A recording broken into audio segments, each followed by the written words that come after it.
Dairy वाला है, वो अगर एक दिन अपने प्रस्थान को बंद रखेगा तो कहाँ से सफल होगा। सब्जी मंडी में हर प्रकार की सब्जी रोज नहीं आती। माना मंडी में आज भिंडी आई है, कोई दुकानदार 1 कुंटल भिंडी लाया है तो 1 कुंटल भिंडी तो उसकी पूरी बिक नहीं जाएगी और दूसरे दिन वो अपनी दुकान खोलेगा नहीं, तीसरे दिन तक वो बिकने के काबिल नहीं रहेगी। इसलिए हमारा ये कहना है, जो आवश्यक वस्तुओं की दुकानें पहले 7 बजे से 1 बजे तक के टाइम पे खुल रही थी और उससे कोई अव्यवस्था भी नहीं हुई, क्योंकि आप लोगों ने भी देखा होगा जब 7 से 11 का टाइम दिया, 10 का टाइम दिया तो उसमें भीड़ ज़्यादा थी। जब 7 से 1 का टाइम कर दिया तो भीड़ कम हुई। अब 7 से 4 का टाइम कर दिया था तो भीड़ और कम होती अगर ये दुकानों को सारी खोल। जितनी ज़्यादा दुकानें खुलेंगी उतनी भीड़ एक दुकान पे कम होगी, क्योंकि ग्राहक बढ़ेगा और वो हर दुकान में जाएगा और मार्केट पूरा खुला रहेगा तो उसको एक धैर्य भी रहेगा, एक भरोसा भी रहेगा कि अब बाजार खुला है, इसलिए हड़बड़ नहीं होगी, कोई जमाखोरी भी नहीं करेंगे। जैसे एक डर आज ये हो रहा है कि सरकार जिस तरह से हर निर्णय को बदल रही है, हर घंटे में, हर पहर में निर्णय सरकार के चेंज हो रहे हैं, लोगों को ये विश्वास नहीं जग रहा है कि आखिर होने वाला क्या है। और हम कहना चाहते हैं सरकार से कि जो आवश्यक वस्तुओं की आपूर्ति है उसको सरकार प्राथमिकता में रखे।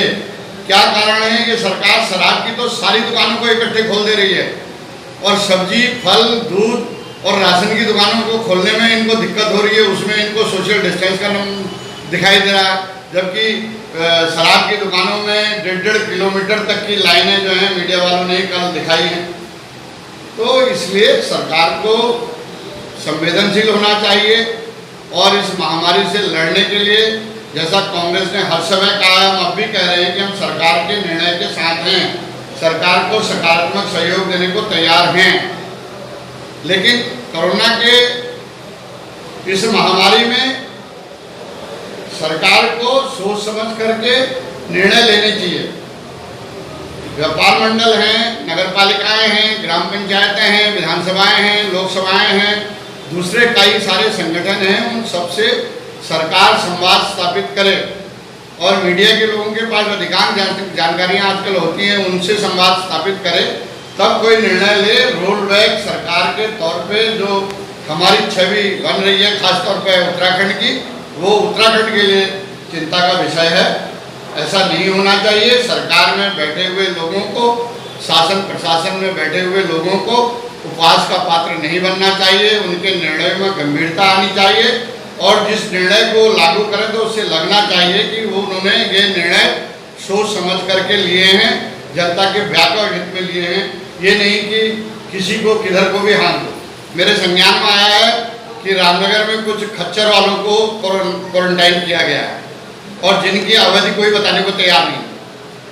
कुछ बिहारी मजदूर हैं, कुछ नेपाली मजदूर हैं जिनको क्वारंटाइन की अवधि से भी दुगना टाइम हो गया है।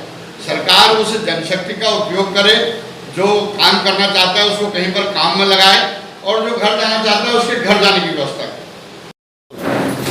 आपके द्वारा जो प्रेस कॉन्फ्रेंस थोड़ा बताएं इसके बारे में।